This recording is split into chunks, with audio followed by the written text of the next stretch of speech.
नमस्ते श्री सरस्वती नमः। श्रीमातपितृचरणकमलेभ्यो नमः। श्री सद्गुरुदेव चरणकमलेभ्यो नमः।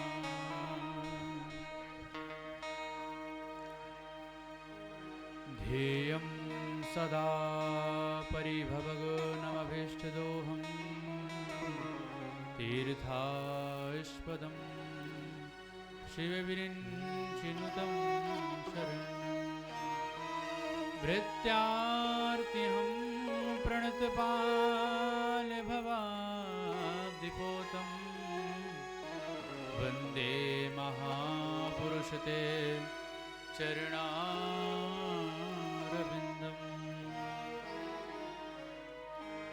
जय जय श्री सीतारमण, जय जय अवध किशोर, जय रसिकन सिर मोर प्रभु, जय जय जनमन चोर।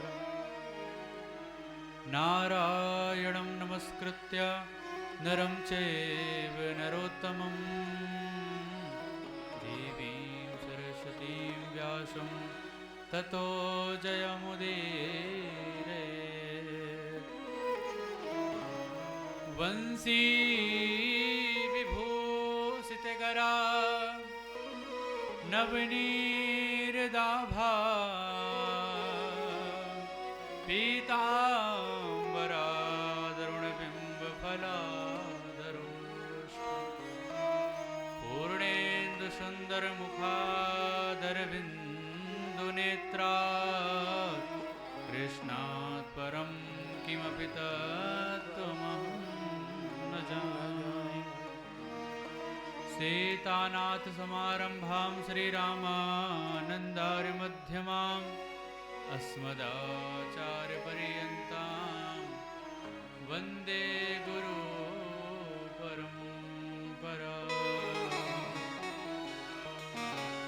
बोलिए श्रीमद्भागवत महापुराण की जय, श्री सद्गुरुदेव भगवान की जय हो, श्री कनक बिहारी सरकार की जय, श्री गंगा मैया की जय हो, सब संतन की जय हो, सब भक्तन की जय हो। जय जय श्री सीताराम, जय जय श्री राधे श्याम।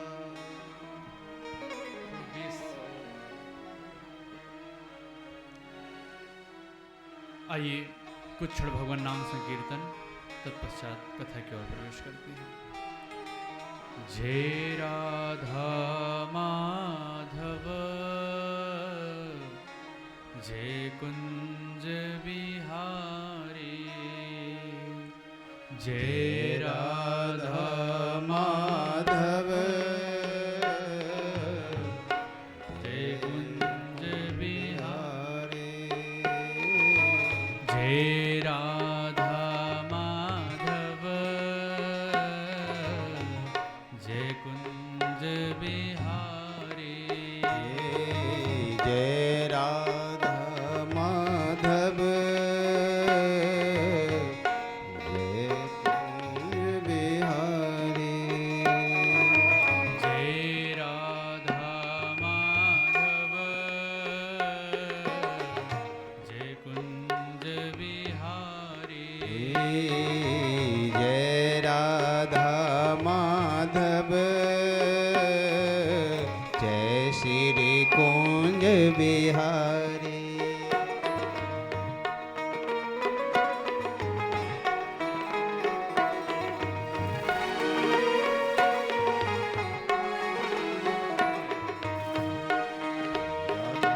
माधव,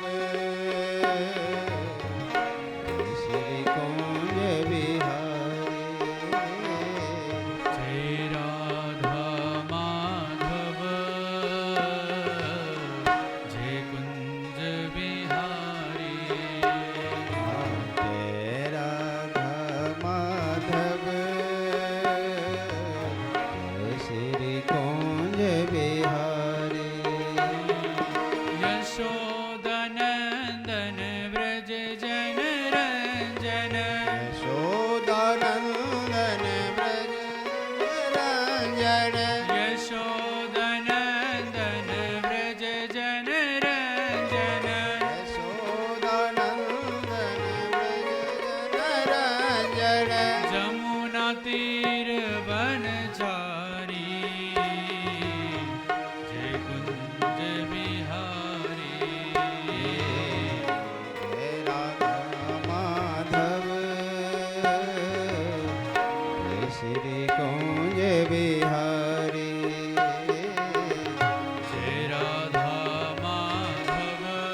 कृष्ण कृष्ण कृष्ण हरे हरे हरे राम कृष्ण कृष्ण हरे हरे हरे कृष्ण कृष्ण हरे हरे हरे कृष्ण कृष्ण कृष्ण हरे हरे हरे राम राम राम हरे हरे हरे राम राम राम हरे हरे हरे कृष्ण कृष्ण कृष्ण हरे हरे हरे कृष्ण कृष्ण हरे हरे हरे राम राम राम हरे हरे हरे राम राम हरे हरे हरे कृष्ण कृष्ण हरे हरे हरे कृष्ण कृष्ण हरे हरे हरे राम राम हरे हरे हरे राम राम हरे हरे हरे कृष्ण कृष्ण हरे हरे हरे कृष्ण कृष्ण हरे हरे हरे राम राम हरे हरे हरे राम राम हरे हरे हरे कृष्ण कृष्ण हरे हरे हरे राम कृष्ण कृष्ण हरे हरे हरे राम राम हरे हरे हरे राम हरे हरे हरे कृष्ण कृष्ण हरे हरे हरे कृष्ण कृष्ण हरे हरे हरे राम राम हरे हरे हरे राम हरे हरे हरे कृष्ण कृष्ण हरे हरे हरे कृष्ण कृष्ण हरे हरे हरे राम राम हरे हरे हरे राम राम हरे हरे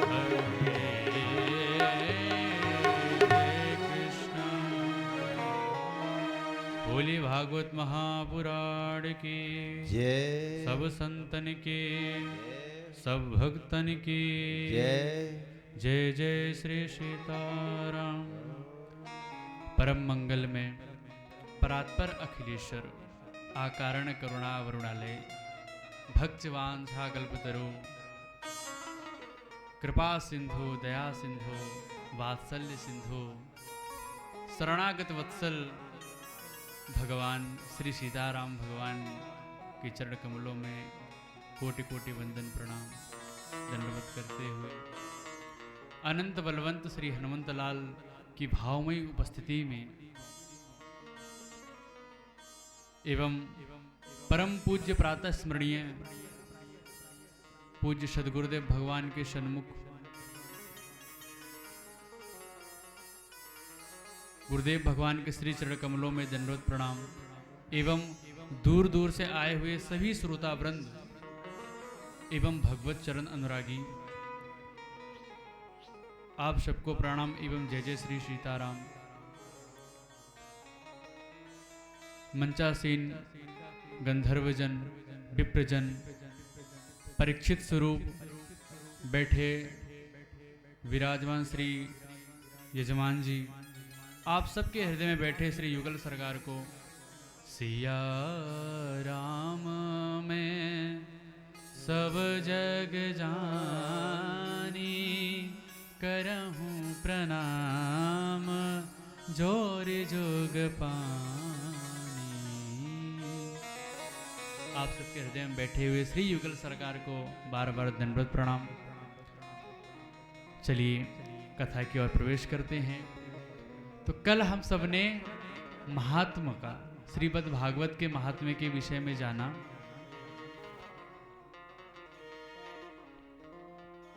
गोकर्ण जी महाराज दिव्य भागवत कथा श्रवण कराए थे जिससे धुंधकारी एवं समस्त श्रोता वृंद को भगवत चरण प्राप्त हुए। आज श्री व्यास जी बता रहे हैं भागवत कथा के सप्ताह विधि कि वक्ता कैसा होना चाहिए, वक्ता के क्या लक्षण हैं। तो व्यास जी लिखते हैं विरक्तो वैष्णवो विप्रो वेद शास्त्र विशोधिकृत दृष्टांत कुशलो धीरो वक्ता कार्योति निस्पृह। वक्ता कैसा होना चाहिए महाराज? तो वक्ता विरक्तो वैष्णवो विप्रो, विरक्त होना चाहिए। विरक्त का तात्पर्य ये नहीं कि साधु ही होना चाहिए। विरक्त मतलब इंद्रियों से विरक्त होना चाहिए, जितेंद्रिय होना चाहिए और वैष्णव होना चाहिए, विप्र होना चाहिए। विप्र यानी ब्राह्मण हो, वैष्णव हो। वेद शास्त्र विशुद्धिकृत, जो वेद शास्त्र को व्याख्यान करके और कहते हैं दृष्टांत कुशलो धीरो, अलग अलग दृष्टांत दे करके उसमें कुशल हो, ऐसे वक्ता का चयन करना चाहिए। संत कहते हैं कि जैसे हम आप सब जब कन्या के विवाह के लिए वर ढूंढते हैं तो उसके विषय में कितना जानकारी लेते हैं, कहाँ का है, कैसे है, किस खानदान का है, उसी प्रकार हमें वक्ता का चयन करना चाहिए कि गुरुकुल से जुड़े हुए हैं कि आश्रम से, किस आश्रम से जुड़े हुए हैं, किस गुरु के शिष्य हैं, गुरुमुख हैं या ऐसे ही मनमुखी हैं, ये सब हमें देखना चाहिए। ऐसे वक्ता का चयन करना चाहिए। फिर विधि बताते हैं 7 दिन में कैसे रहना चाहिए। कुछ नियम हैं, कहते हैं पहले तो घी पी करके रहें जजमान को,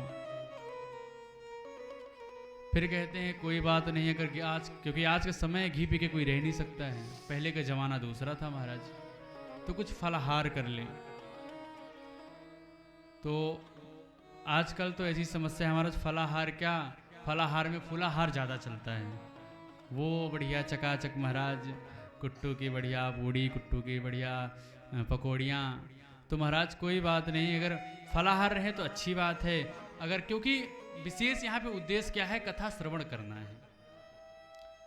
तो जिस प्रकार से हम कथा सुन सके उस तरह से शरीर जैसा प्रेरित करें उस प्रकार से रहें, नियम से रहें। तब प्रश्न करते हैं कि अच्छा है भागवत कथा आयोजन करवाना हो तो कैसे इसकी सेवा, कैसे क्या खर्चा लगता है, कैसे करना चाहिए। तो व्यास जी कहते हैं विवाहे यदृशम वित्यम तादृशम परिकल्पयेत्। जिस तरह एक पिता के कन्या का विवाह होता है, वो कन्या चाहे बड़े आदमी के घर की बेटी हो तो उसका करोड़ों रुपए का ही खर्चा लग जाता है ब्याह होने में, और एक गरीब की कन्या होती है जो बेचारे 8-10 लाख में भी कर लेते हैं।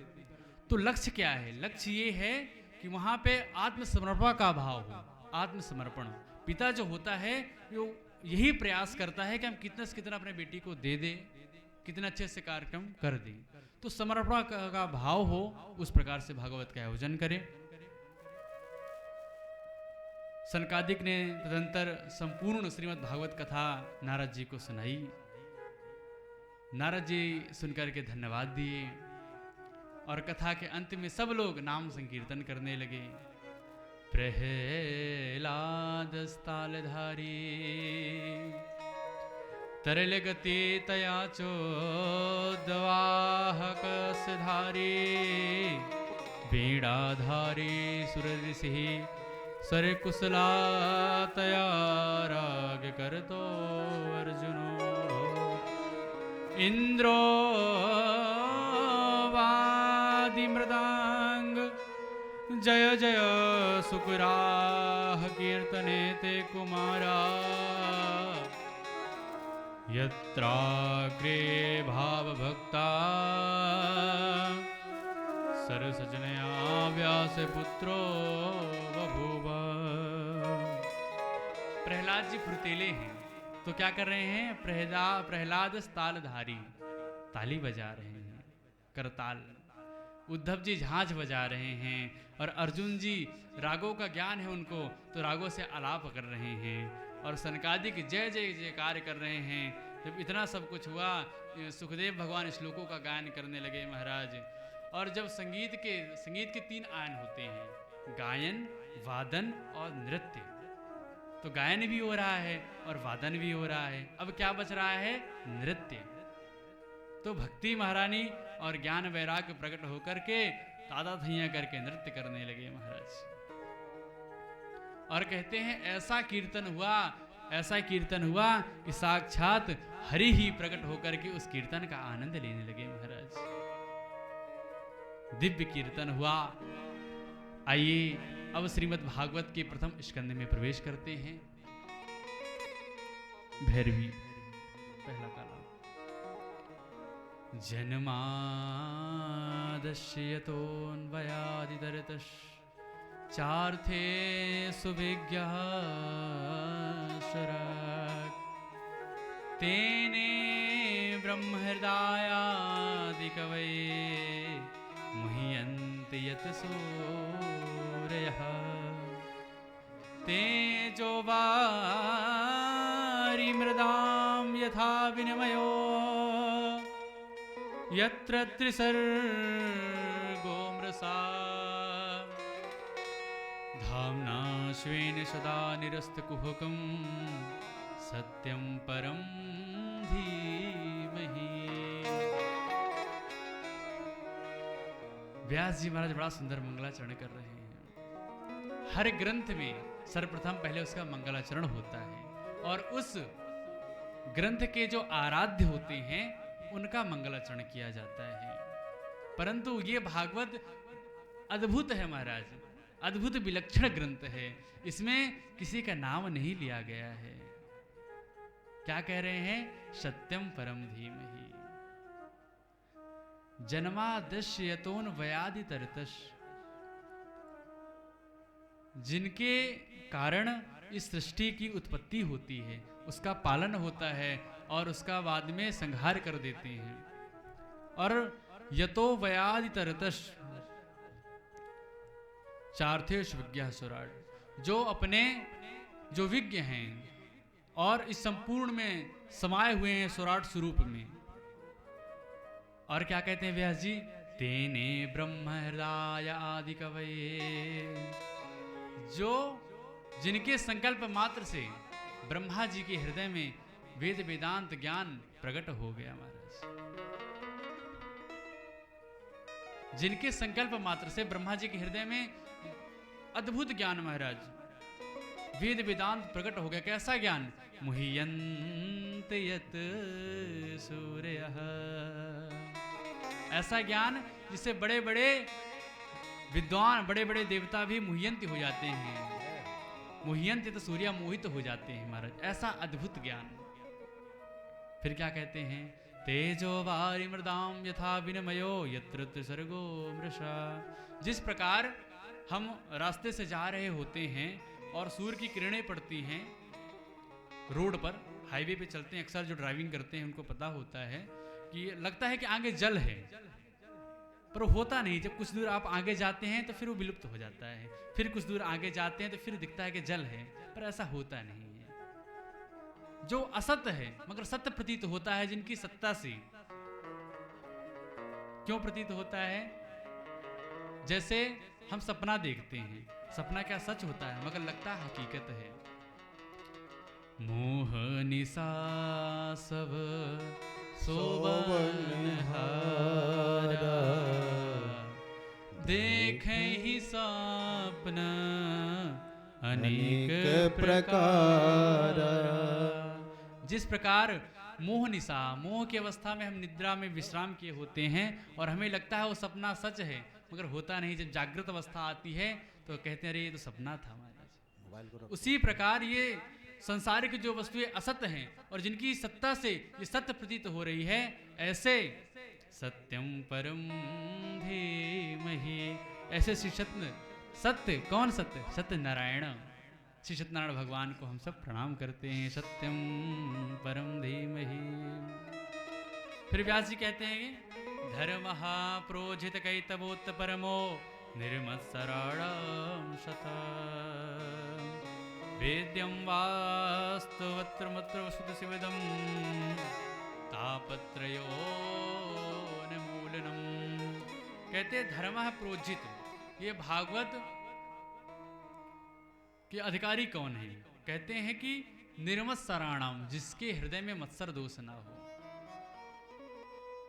भगवान को क्या पसंद नहीं है? निर्मल मन जन सो मोहि पावा, मोहि कपट छल छेद्र न भावा। भगवान को ऐसे जन पसंद है। कैसे? जिसके हृदय में छल ना हो, कपट ना हो, प्रेमी हो। मत्सर का अर्थ हुआ कि मैं की भावना ना रहे कि हम कर रहे हैं, हम कर रहे हैं, क्योंकि हम तो कुछ कर नहीं रहे हैं, सब तो ठाकुर जी कर रहे हैं। मलुकदास जी बड़ा अच्छा कहते हैं, अजगर करे न चाकरी, पंछी करे न काम, दास मलुका कह गए सबके दाता राम। जब सब राम जी कर रहे हैं, सब ठाकुर जी कर रहे हैं, तो हम क्यों अपनापन हर कार्य में बनाते कि हम कर रहे हैं, हम कर रहे हैं। तो ये मत्सर दोष नहीं हो, वो भागवत के अधिकारी हैं महाराज। आगे क्या कहते हैं, श्रीमद्भागवते महामुनि कृते किं वा परेरीश्वरः सद्यो हृदय वृद्धतेत कृतिभि शुश्रूषुभिस्तक्षणात्। श्रीमद्भागवते महामुनि कृते किं वा परेरीश्वरः, जो इस भागवत के आयोजन के विषय में एक बार विचार कर लेते हैं कि मैं ठाकुर जी कथा करानी है, सत्संग कराना है, उसी समय तक्षण ठाकुर जी हृदय में आके अवरुद्ध हो जाते हैं। अवरुद्ध माने फिर दोबारा निकल के नहीं जाते हैं। जैसे जेल में जेलर भी होता है, कैदी भी होता है, मगर जो जेलर होता है वो अंदर बाहर आ जा सकता है, मगर कैदी नहीं आ जा सकता है। उसी प्रकार भगवान हृदय में प्रतिष्ठित हो जाते हैं, फिर दोबारा नहीं निकलते हैं तत्क्षण। फिर व्यास जी कहते हैं, निगम कल्प तरोर गलितम फलम सुखमुखाद मृतद्रव संयुतम पिबत भागवतम रसमालयम मुहुरहो रसिका भुवि भावुका। कहते हैं निगम कल्प तरोर गलितम फलम, ये वेद रूपी वृक्ष का पका हुआ फल श्रीमद् भागवत महापुराण है, और इसको पियो। एक तरफ कह रहे हैं कि फल है और एक तरफ कह रहे हैं पियो। पिबते भागवतम रसमालयम मुहुरहो रसिका भुवि भावुका। कह रहे हैं अगर फल कह रहे हैं और कह रहे हो पियो, फल को खाया जाता है कि पिया जाता है। व्यास जी कह रहे हैं महाराज कि ये ऐसा अनुपम फल है कि इसमें कोई छिलका, कोई तज्य वस्तु इसमें नहीं है। इसको मुहुरहो रस का भुवि भावुका, बार बार इस भागवत रस का पान कीजिए, पीजिए। मुहुरहो रस का भुवि भावुका, भाव से युक्त होकर के पियो। दिव्य इस भागवत के मंगलाचरण की व्याख्यान करते हैं। अब चलते हैं कहाँ, नैमिषारण्य। नैमिषे निमिषे क्षेत्रे ऋषिया सौनकादयः सत्रम स्वर्गाय लोकाय सहस्रा समासत। नैमिषारण्य तीर्थ में जो हजारों वर्ष तक चलने वाला यज्ञ प्रारंभ हो रहा है, उसी समय शौनक जी प्रश्न करते हैं। क्या प्रश्न करते हैं, किम श्रेयः शास्त्र सारः का स्वतार प्रयोजनम किम कर्मा के अवतारश्च धर्मः कं शरणं गतः। शौनक जी प्रश्न कर रहे हैं, किम श्रेयः, मनुष्य का कल्याण कैसे हो, मनुष्य का क्या कर्म है, क्या धर्म है, और शास्त्र सारः, शास्त्रों का सार क्या है, का स्वतार प्रयोजनम, भगवान के अवतार क्यों लेते हैं और उसका प्रयोजन क्या है, आकर के अवतार लेकर भगवान क्या करते हैं, किम कर्मा के अवतारश्च, भगवान के कितने अवतार हुए हैं। कोई कहता है 10 हुए हैं, कोई कहता है 24 हुए हैं, तो भगवान के कितने अवतार हुए हैं। और धर्मः कः शरणं गतः, भगवान के परम धाम जाने के बाद ये धर्म किसकी शरण में जाता है, ये सुंदर प्रश्न करते हैं। तब शौनक जी महाराज कहते हैं, पहले अपने हम गुरु जी को प्रणाम कर लें, उसके बाद, क्योंकि शौनक जी के गुरु जी कौन है, सुखदेव भगवान। जब सुखदेव भगवान परीक्षित जी को कथा श्रवण करा रहे थे, उसी समय ये शौनक जी महाराज बैठ के कथा करस्वान, सूत जी महाराज कथा श्रवण करा रहे थे। दिव्य शौनक जी ने प्रश्न किया है। सूत जी महाराज पहले अपने गुरुदेव भगवान को प्रणाम करते हैं। यं प्रव्रजन्त्यमनुपेतिमपेति कृत्यं द्वैपायनो विरहकातरया जुहावा पुत्रेति तन्मयतया तरवोऽभिनेदोस् तं सर्वभूतहृदयं मुनिमानतोऽस्मि।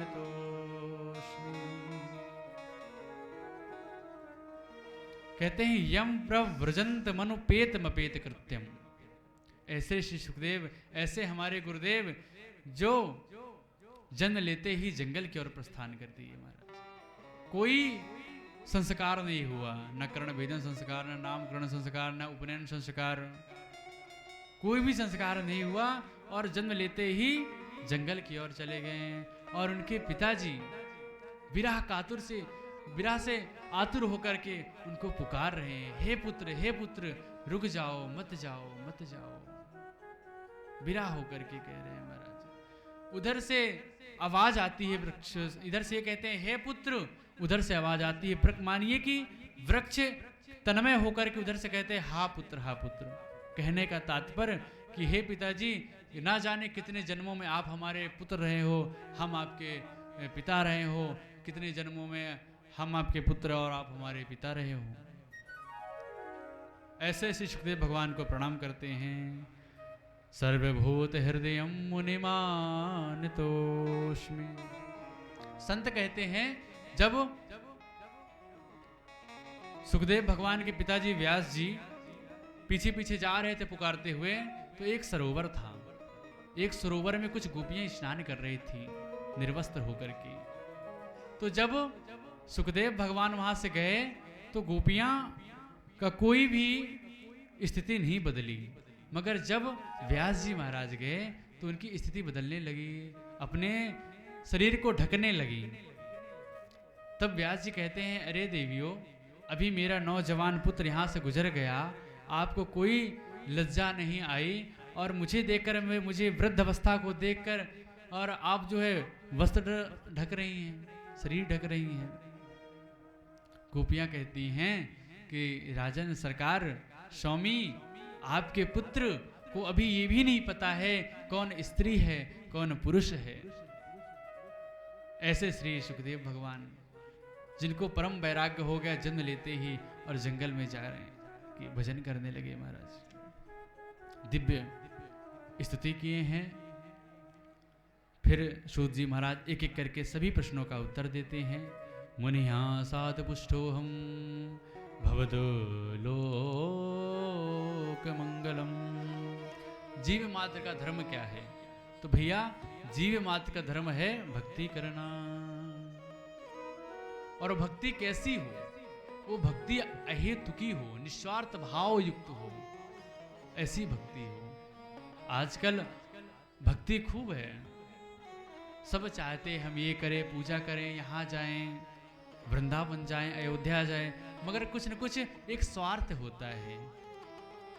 पर वो भक्ति व्यास जी कह रहे हैं कि वो भक्ति ऐसी हो कि निस्वार्थ पूर्वक हो, उसमें कोई स्वार्थ ना हो। और जब ऐसी भक्ति उत्पन्न होगी हृदय में, तब ज्ञान वैराग स्वतः ही हृदय में प्रकट हो जाएगा। जब भक्ति आ जाएगी तो ज्ञान वैराग अपने आप हृदय में आ जाएंगे। तो जीव मात्र का धर्म है भक्ति करना। फिर प्रश्न करते हैं सौनक जी कि सरकार, ये भागवत जी की उत्पत्ति कब और कहां कैसे हुई? तब श्री सूत जी महाराज बता रहे हैं कि द्वापर के अंत में जब व्यास जी महाराज अनेक शास्त्र की रचना कर दिए, 4 वेद लिखे, पंचम वेद महाभारत लिख दिए और 17 पुराण लिख दिए, फिर भी उनके मन को शांति नहीं मिली। आज के समय में कोई एक पुस्तक लिख दे महाराज तो अहंकार आ जाता है कि हमने इतना बड़ा पुस्तक लिख दिया। और व्यास जी महाराज 4 वेद, पंचम वेद, महाभारत, 6 शास्त्र, 17 पुराण, इतनी रचना कर डाले, फिर भी उनके मन को शांति नहीं है। लगता है कुछ कमी सी लगती है उनको, कुछ कमी है भी। तभी उनके कान में एक सुंदर वाणी सुनाई दी। क्या?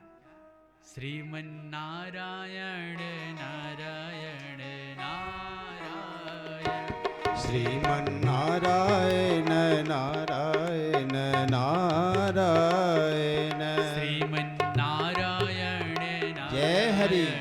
नारायण श्रीमन्नारायण नारायण नारायण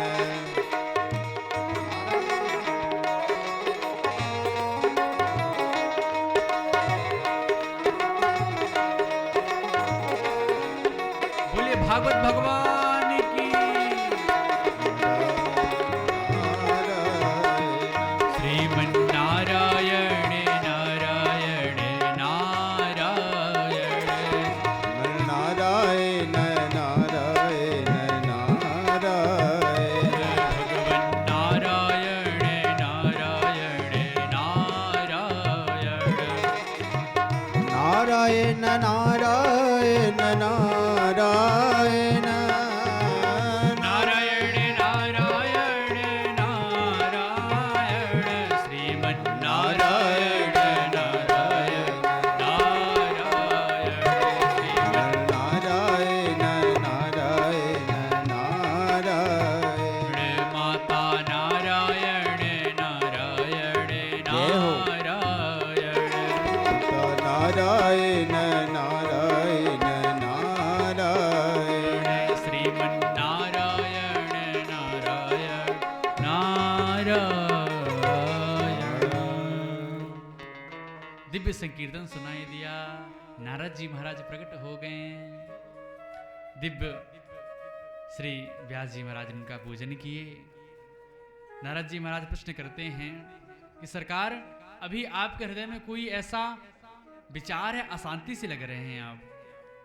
पराशर्य महाभागा भवतः कजिदात्मना। क्या आपके हृदय में कुछ और जानने की इच्छा है क्या? आपका मन उदास क्यों है? व्यास जी कहते हैं, हमने इतने पुराणे लिख दिए मगर मेरे मन को शांति नहीं है महाराज। कहते आपके मन को शांति तभी मिलेगी जब आप भगवान के लीलाओं का वर्णन करेंगे, भगवान की कथा, उनकी रास लीला, उनके भक्तों का चरित्र का जब आप रचना करेंगे तभी आपके हृदय में शांति मिलेगी। आपको हम अपना पुनर्जन्म की कथा सुनाते हैं। अहम पुरातीत भवे भयं मुने दास्यास्तो कस्याचन वेदवादिना निरूपितो बालके वियोगिनां शुश्रूषणे प्रवशसि निर्विवेक्षता। हे व्यास जी महाराज, मेरा पूर्व जन्म दासी के यहाँ हुआ था। मैं दासी के पुत्र बनकर के मेरा जन्म हुआ, और ऐसी दासी जो ब्राह्मण के घर में सेवा करती थी, ब्राह्मण में मंदिर में जाके सेवा करती। संत पधारते, एक समय संत पधारे और चतुर्मास में, और प्रतिदिन प्रसाद माता जी बनाती, तो दास भी उनके सन्मुख में लगा रहता, कुछ सेवा करते रहते, और जो बच जाए उसी की उन्हीं शीत प्रसादी पाते। ऐसी प्रतिदिन का नियम था। माता जी सेवाएं वगैरह करती और हम भी पीछे पीछे लगे रहते थे। प्रतिदिन का यही नियम था। पर जब वो संत जाने लगे वहाँ से, तो मेरी भी आकांक्षा हुई कि हम भी जाएं, क्योंकि उनके साथ रहते रहते वो आरती करे तो हम आरती गाते थे, वो भगवान के भजन में नृत्य करे तो हम नृत्य करते थे, और वो आनंद में झूम उठते, भगवान के विरह में रोने लगते तो हम भी रोने लगते। पर वो जब वो जाने लगे तो हमें बड़ी आकांक्षा हुई, बड़ी मेरे हृदय को पीड़ा हुई कि हम भी चलेंगे आपके साथ, हम भी भजन करेंगे। तब वो संत भगवान कहते हैं कि नारद जी, अगर आप हमारे साथ चलेंगे तो आपकी माता जी कहेंगे इतने दिन हमने सेवा किया और मेरे पुत्र को जो है साधु बना दिए, ले गए, तो ऐसा है कि आप अभी घर में ही अपना भजन करें, मंत्र बता दिए, किस मंत्र का, द्वादश मंत्र का जाप करिए, आनंद से भजन करिए, और जब आपकी माता जी का शरीर छूट जाए तब आप आ जाइएगा। अब नारद जी के अंदर अंदर तो बहुत सी उत्कंठा जगने लगी कि पर किसी से कहे नहीं, अंदर से आता था कि ठीक है जब माता जी का शरीर छूटेगा तो हम भजन करने जाएंगे। एक समय ऐसा शाम काल की बेला थी, उनकी माता जी दूध दोहन के लिए जा रही थी। रास्ते में सर्प था, देख नहीं पाई, पैर पड़ गया, उस सर्प से उनकी माता जी का मृत्यु हो गया, शरीर छूट गया। तो नारद जी अंदर से तो प्रसन्न हुए कि अब भगवान के भजन के लिए हम जाएंगे, मगर लोकाचार में कि लोकाचार में लोग कुछ क्या कहेंगे, इसलिए उनकी सारी क्रिया माता जी का करके विधि पूर्वक और फिर जंगल की ओर चल दी और जाके दिव्य भगवान का भजन करने लगे। तो कुछ दिन बाद उनके हृदय में भगवान की दिव्य झलकियां प्रकट हो गईं और बड़ा आनंद आ रहा था इनको। और आनंद आ ही रहा था, उसी समय वो जो छवि थी वो विलुप्त हो गई। और जब विलुप्त हो गई तो परेशान हो गई, कह रही इतनी सुंदर दर्शन हमें मिल रहा था, कहाँ गई वो छवि। तब आकाशवाणी हुई और कहते हैं सरकार कभी और भजन कीजिए आप, और जब आपका भजन जीवन और पूर्ण हो जाएगा तब आपको हम अपने धाम में बुला लेंगे। जब सृष्टि का संहार हुआ, सब हुआ, तो नारद जी कह रहे हैं कि महाराज उसके बाद एक दासी पुत्र से मैं सीधे ब्रह्मा का पुत्र बन करके आया और भगवान ने हमें ये बीड़ा प्रदान की, जिसे निरंतर मैं इनका गान करता रहता हूं, जिससे भगवान बहुत प्रसन्न होते हैं। तो आप भगवान के उस लीलाओं का व्याख्यान करें तो भगवान प्रसन्न हो जाएंगे। व्यास जी महाराज सुंदर अपने स्थान पे बैठे और साक्षात हरि ही उनके हृदय में प्रकट हो गए और श्रीमद् भागवत पुराण की रचना हो गई। बोलिए भागवत महापुराण की जय। फिर सौनक जी प्रश्न करते हैं कि सुखदेव भगवान को व्यास जी ने कथा कब सुनाई, कैसे सुनाई, और सुखदेव भगवान तो गौ दोहों से ज्यादा कहीं टिकते नहीं है, तो उन्होंने कथा श्रवण कैसे की, सीखी कैसे। तो सूत जी महाराज कहते हैं कि जब इन्होंने रचना कर दी भागवत की तो इनके मन में जागृता हुई, उत्कंठा उठी कि इस भागवत का प्रचार हो और ये कर कौन सकता है। तो फिर याद आया कि मेरे पुत्र हैं सुखदेव, तो बड़ा सुंदर देकर के अपने शिष्यों को भेजे। बरहा पीडम नटवर बपु कर्ण योग कर्णिकार, सुंदर सा श्लोक गायन किए। तब सुखदेव भगवान को स्मरण आया, श्लोक अच्छा लगा और सुखदेव भगवान कि उस श्लोक का आनंद ले ही रहे थे कि वो श्लोक बंद हो गया।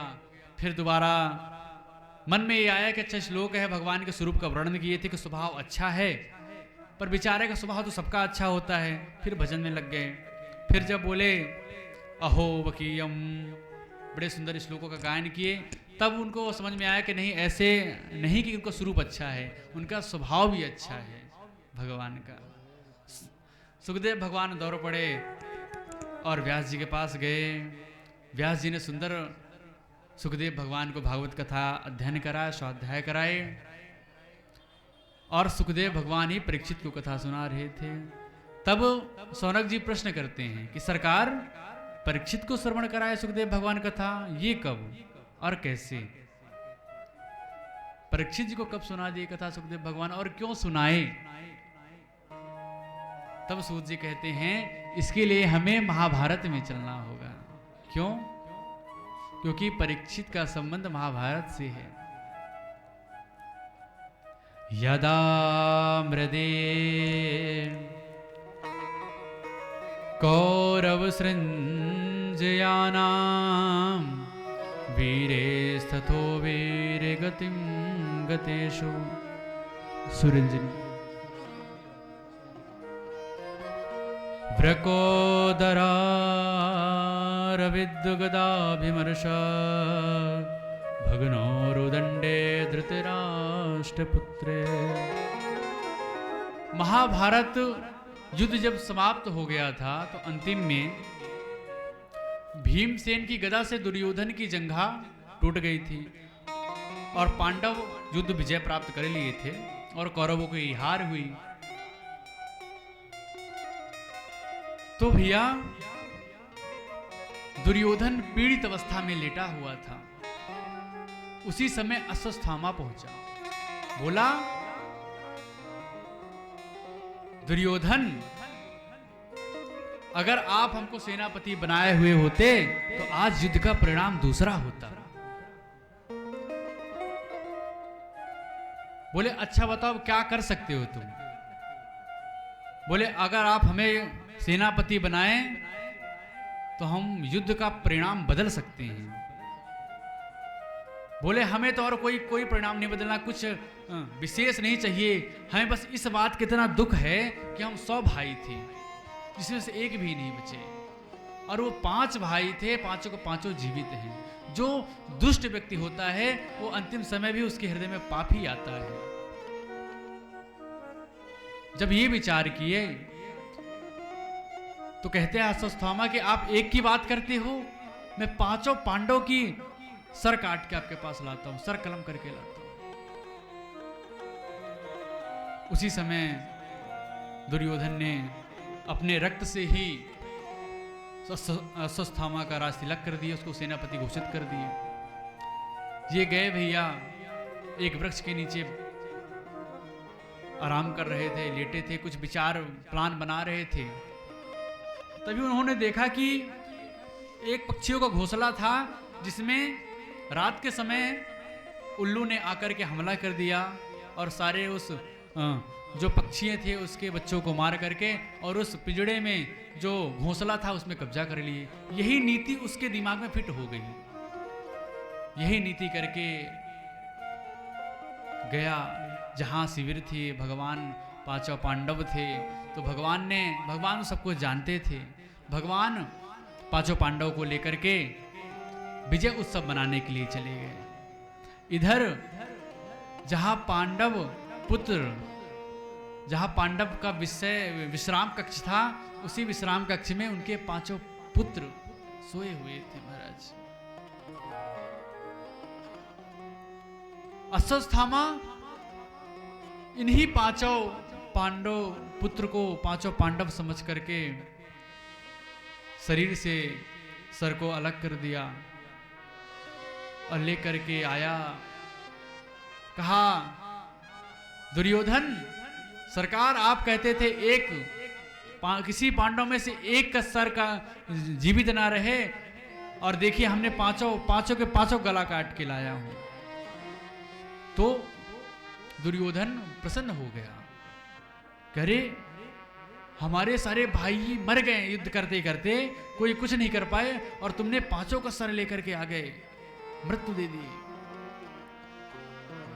पर जब ध्यान से देखा तो वो बोले, अरे ये 5 पांडव नहीं, ये तो पांडव के पुत्र हैं। तुमने ये क्या किया? तुमने तो अब कोई हमारे खानदान में पानी देने वाला भी नहीं छोड़ा पितरों को। और दुखी हो गया और उसी समय उसका शरीर छूट गया। संत कहते हैं उसको ये वरदान था कि जब तुम प्रसन्न होगे और दुख भी होगे, उसी समय तुम्हारा प्राण छूटेगा। तो जब देखा कि 5 पांडवों की हत्या हो गई तो बड़ा प्रसन्न हुआ, और तुरंत पता चला करे तो 5 पांडव पुत्र हैं, तो दुखी हो गया, उसका प्राणांत हुआ। इधर द्रौपदी जी देखी, शयन कक्ष में जैसे आई, देखती हैं कि इतना रक्त युक्त कक्ष पूरा भरा हुआ है।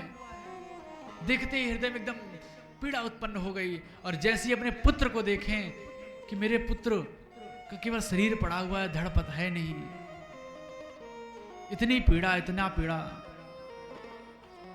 माता शिशूनां निधिनं सुतानां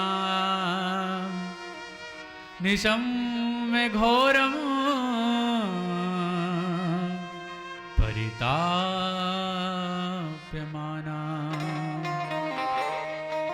तदा रुदद्बाष्प कलाकुलाक्षी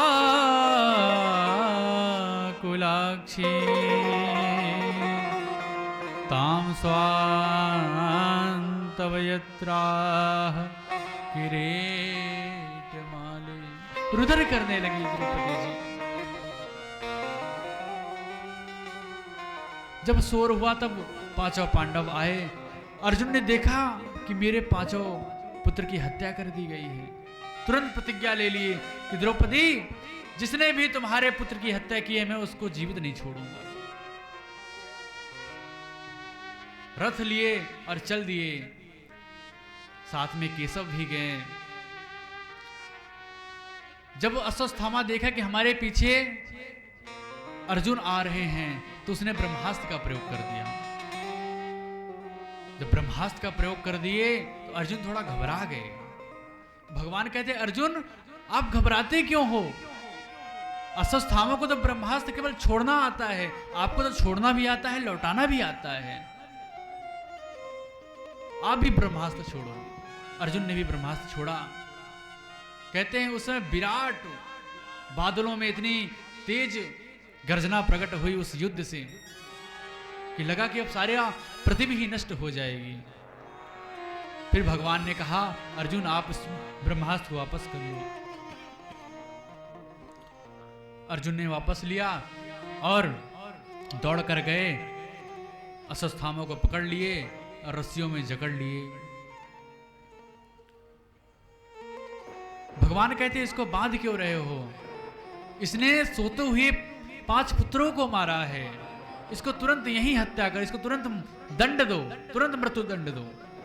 अर्जुन कहते, नहीं नहीं केशव, हमने संकल्प लिया है कि हम इसको द्रौपदी के सामने ही मारेंगे। बोले, बाद का कौन देखता है क्या होता है क्या नहीं होता है, इसको तत्काल रूप से अभी दंड दे दो। अर्जुन बोले, नहीं सरकार, हम प्रतिज्ञा लिए हैं वही करेंगे। ठीक है, बाद में हमसे कुछ मत कहना, जैसा आपको मन करे। अर्जुन लेकर के गए। द्रौपदी जी जैसे ही देखी कि अश्वत्थामा को बांध कर लाए हुए हैं अर्जुन, देखते ही कहती हैं, मुच्यताम में सा ब्राह्मणों नितराम गुरु। हे अर्जुन, मुच्यताम, इसको छोड़ दीजिए। क्यों बांधे हैं? ये आपके गुरु पुत्र हैं और गुरु पुत्र गुरु के समान होता है। महाराज,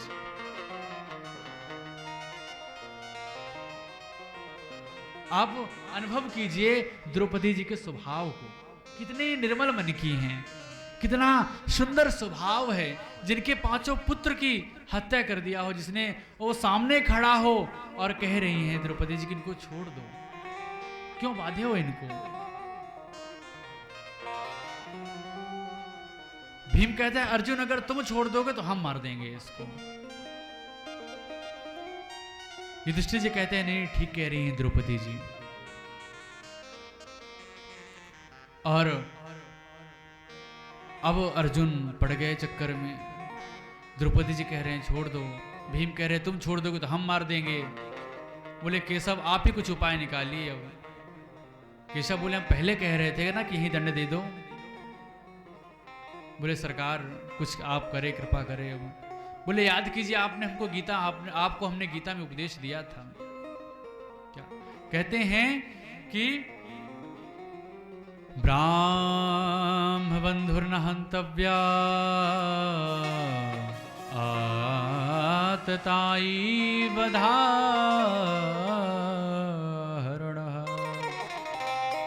कहते हैं अर्जुन, ब्राह्मण कितना भी अपराध करे मगर उसकी हत्या नहीं करनी चाहिए। अर्जुन बोले, करे सरकार आप सुलझा रहे हैं कि उलझा रहे हैं?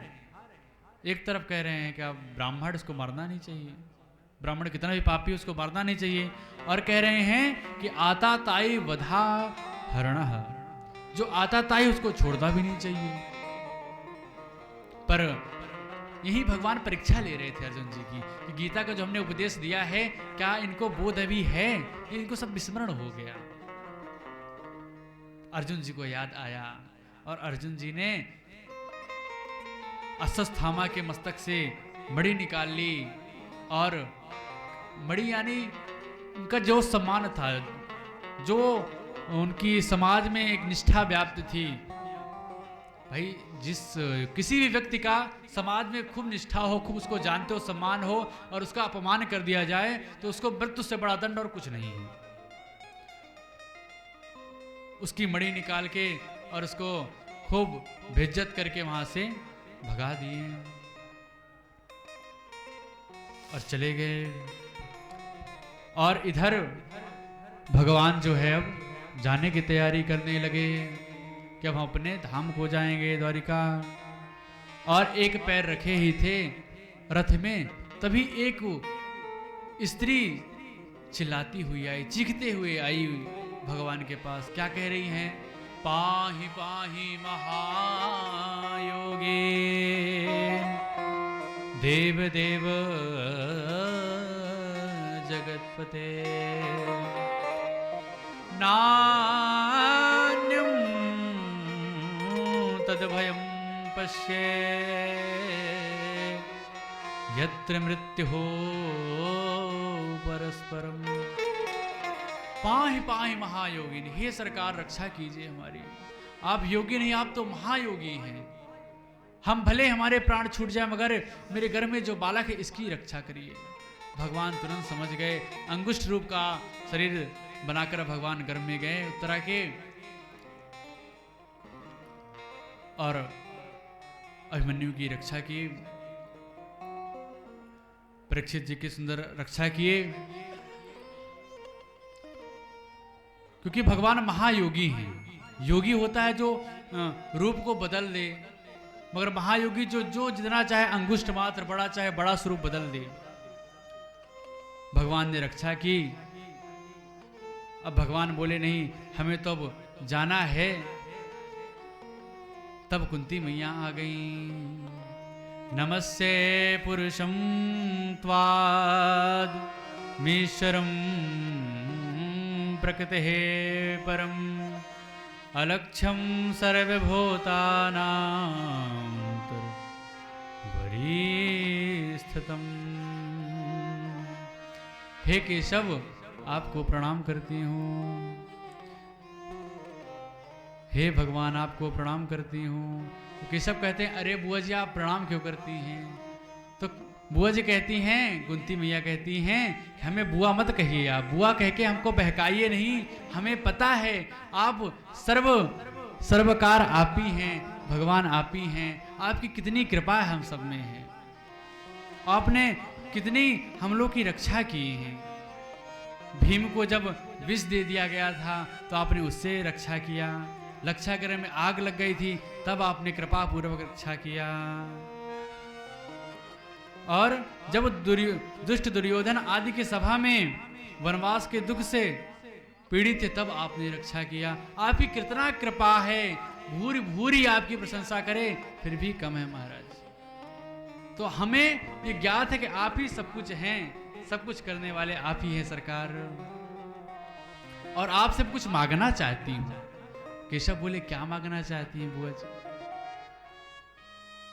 जो कुंती मैया ने मांगा है महाराज, विलक्षण ही होगा ऐसा किसी ने मांगा हो। क्या मांगती हैं? विपदः सन्तु नः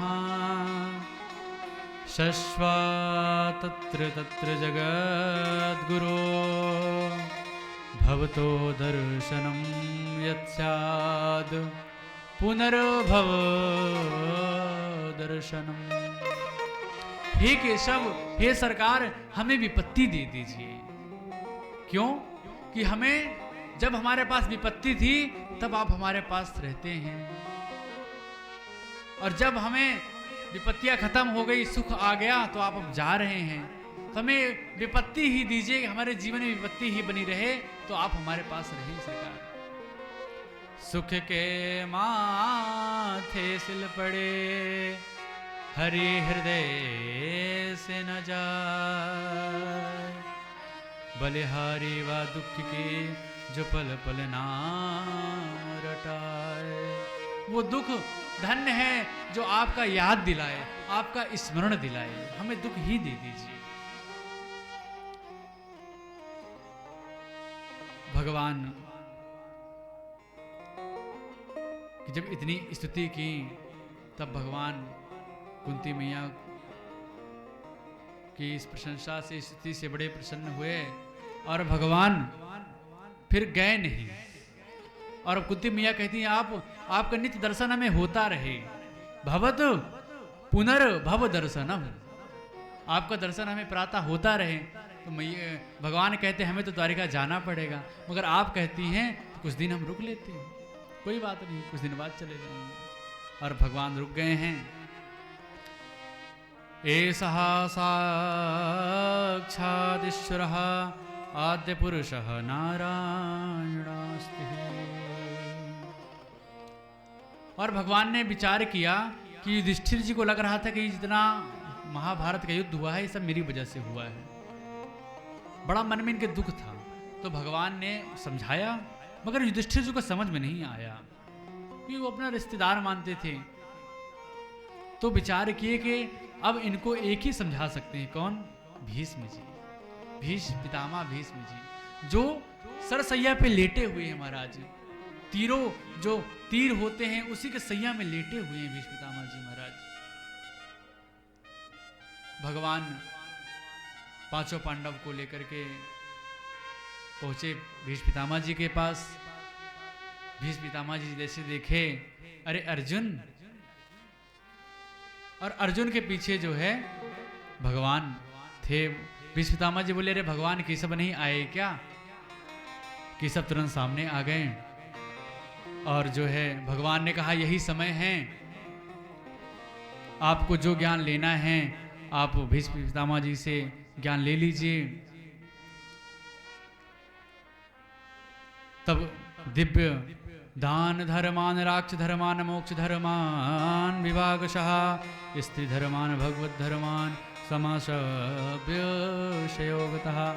दिव्य दान धर्मान राक्ष धर्मान का भीष्म पितामह जी ने उपदेश दिया। उपदेश देने के बाद भगवान से कहते, सरकार अब हम जाएंगे और हम कुछ पुष्प अर्चन तो आपको कर नहीं सकते हैं, तो हमारी जो मति है यही आपके श्री चरणों में समर्पित करना चाहते हैं। तो आइए हम सभी इस दिव्य श्लोक का 2-4 श्लोकों का गायन करते हैं, फिर कथा में आगे प्रवेश करते हैं। क्या कहते हैं भीष्म पितामह जी? इति मतिरुपकल्पिता वितृष्णा भगवती सात्वत पुंगवे विभूमि। इति मतिरुपकल्पिता वितृष्णा भगवती सात्वत पुंगवे विभूमि। स्वासुखमुपगते क्वचेद्युहोतं प्रकृतिमुपयुषे यद्वप्रभाः।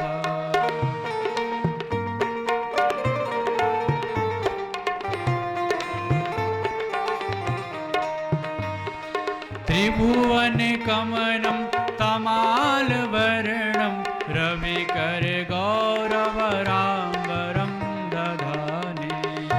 वपुरलककुला भृताननाब्जं विजय सखेरति रस्तु मे नवजा।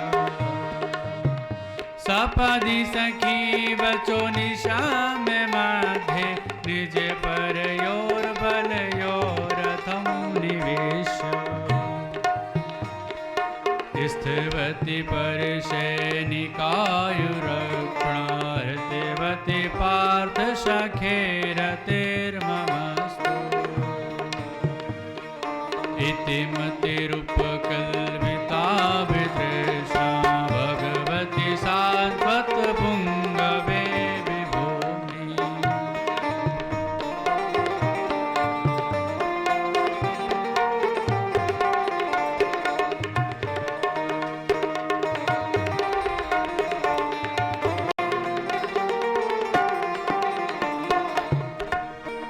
दिव्य भीष्म पितामह जी भगवान के चरणों में अपने मति को समर्पित करते हैं। हे ठाकुर जी, हे केशव, हमारी जो मति है इसमें कोई भी तृष्णा नहीं है, इस मति को मैं आपके श्री चरणों में समर्पित करना चाहते हैं और हमारी स्वेच्छा यही है कि आपका दर्शन होता रहे और अपने इस प्राण शरीर को त्याग दें, क्योंकि भीष्म पितामह जी को ये वरदान था इच्छा मृत्यु का। और भीष्म पितामह जी जैसे एक हाथी के शरीर से माला नीचे गिर जाए, उसी प्रकार भीष्म पितामह जी का शरीर छूट गया। आगे भगवान फिर द्वारिका चले गए। द्वारिका में इधर युधिष्ठिर जी को राजा बनाए और द्वारिका में आनंद से भगवान रहने लगे। फिर शौनक जी प्रश्न करते हैं कि सरकार आपने महाभारत तो सुना दिया हमें, मगर ये परीक्षित जी का जन्म कब हुआ? भाई उसके पहले और सब थे, पांडव पंच पांडव थे ये सब। तो जब भीष्म पितामह जी का शरीर छूट गया तो ये सब स्वर्गारोहण के लिए चले गए। एक एक करके सबका स्वर्गारोहण चले सब हो गया सबका। बाद में बचते हैं। उस स्वर्गारोहण की यात्रा के लिए सब लोग गए, मगर उसमें एक शर्त रखा गया था कि इस यात्रा में जो गिर जाएगा उसको उठाया नहीं जाएगा। आगे गए, द्रौपदी जी गिर गई तो द्रौपदी जी पूछी हम स्वर्ग जाने लायक क्यों नहीं हैं?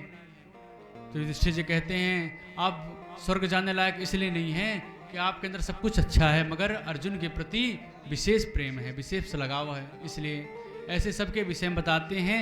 लास्ट में केवल युधिष्ठिर बचते हैं। जब युधिष्ठिर जी बचते हैं और उनके पीछे पीछे एक कुत्ता चला आता है, तो जब वहां के स्वर्ग लोग के कहते हैं कि युधिष्ठिर जी आप तो चल सकते हैं, बिल्कुल योग्यवान हैं, मगर ये जो आपके साथ जो कुत्ता है ये नहीं जा सकता है। युधिष्ठिर जी कहते हैं नहीं नहीं सरकार, हमारे साथ आया है, ये हमारे एक विश्वास के साथ आया है कि इनके साथ आएंगे तो हमें जरूर स्वर्ग जाना होगा, तो अगर इसको ले जाएंगे तभी हम जाएंगे।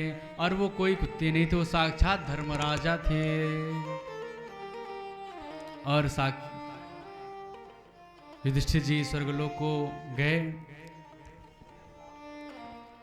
और फिर दिव्य भगवान जो है द्वारिका के लिए प्रस्थान कर गए थे। जब शौनक जी ने प्रश्न किया कि परीक्षित जी का क्या हुआ, कहाँ जन्म हुआ, तो परीक्षित जी महाराज का जन्म हुआ। युधिष्ठिर जी ने ब्राह्मणों को उत्तम सुवर्ण दान आदि इत्यादि दिए और उनका नाम विष्णुरात रखा गया। क्या? विष्णुरात। और इधर विदुर जी महाराज तीर्थ यात्रा करके वापस हस्तिनापुर लौट आए।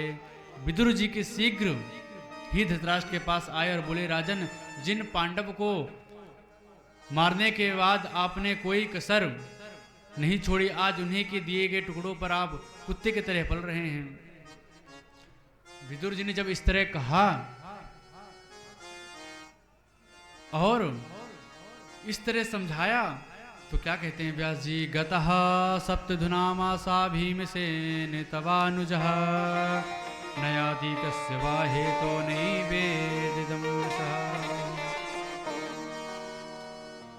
समझाते हैं इनको तो उनके समझ में आता है और तीर्थ यात्रा के लिए निकल जाते हैं वो भी। और इधर जब भगवान चले गए थे, स्वर्गारोहण सबका हो ही गया।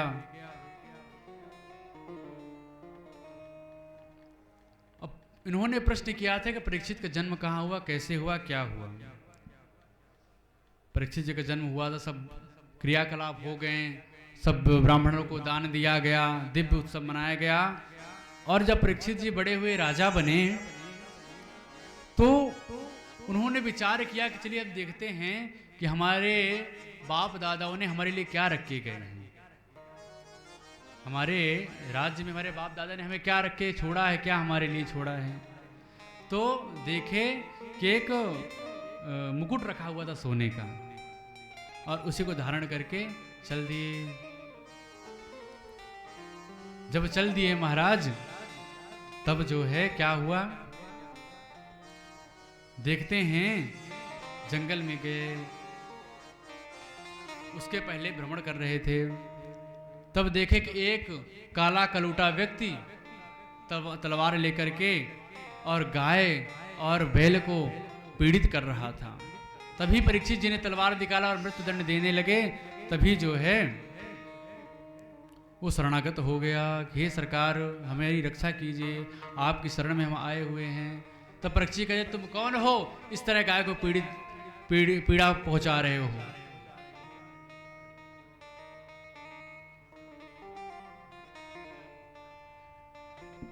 और जब ऐसे शरणागत हुआ तो परीक्षित जी ने पूछा, भाई कौन हो तुम, कहाँ से आए हो? तो कलयुग कहता है, सरकार हर जगह तो आपका ही राज्य है, कहाँ जाएं हम? तो परीक्षित जी ने 4 जगह में इसको स्थान दिए हैं। कहाँ कहाँ? धूतम पानः स्त्रिया सोना यत्र धर्मश्चतुर्विधा। परीक्षित जी ने 4 जगह स्थान दिए कि जहाँ जुआ खेला जाए, जहाँ मदिरा का सेवन होता हो वहाँ तुम रहो, और जहाँ वैश्यालय हो, जहाँ स्त्रियों का संग किया जाए, और जहाँ वध स्थल हो। तो बोला, सरकार जैसा मेरा नाम है वैसा आपने हमें स्थान दे दिया। तो कहते हैं ठीक है, जाओ तुम सोने में भी रहो। स्वर्ण में भी भगवान ने कलयुग को दे दिए।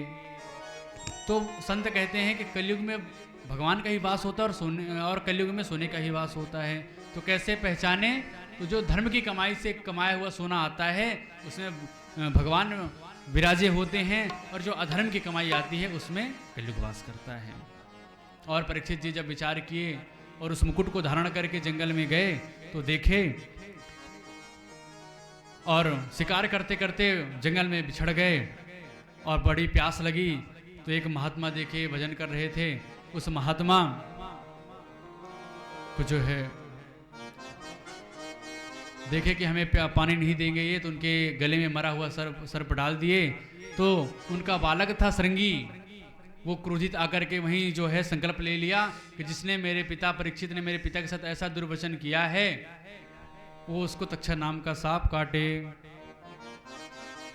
और जब ये बात पता चली तब श्रृंगी के पिताजी ने बोला, गौरमुख नाम के एक शिष्य को भेजे कि भगवान को जाओ ये परीक्षित जी को सूचना दो कि तुम्हें तक्षक नाम का सांप काटेगा। और दिव्य जब परीक्षित जी को ये अपने राज्य में आए, अपने घर में आए, उस मुकुट को उतारे, तब बड़ा पश्चाताप हुआ, हमने क्या किया, संत का अपमान कर दिया। उसी समय गौरमुख नाम का शिष्य आया और उन्हें बताया तो बड़े प्रसन्न हुए। ठाकुर जी कितनी कृपा है कि हमसे अपराध हुआ और ठाकुर जी तुरंत हमें जो है पश्चाताप करने के लिए ये बता दिए कि तुम 7 दिन तक जीवित रहोगे, उसके बाद तुम्हें तक्षक नाम का सांप काटेगा। और परीक्षित जी सब राजपाट अपना बालकों को दे करके और चले गए गंगा जी के तट में। तो आगे की कथा कल समय अनुसार, क्योंकि समय का आज थोड़ा सा सब लोग शाही स्नान में थे ही, तो सबके हृदय में थकान है, तो कल आगे कथा प्रारंभ होगी। आज वाणी को अपने ही विराम देते हैं, आरती की तैयारी करें। बोलिए वृंदावन बिहारी लाल की।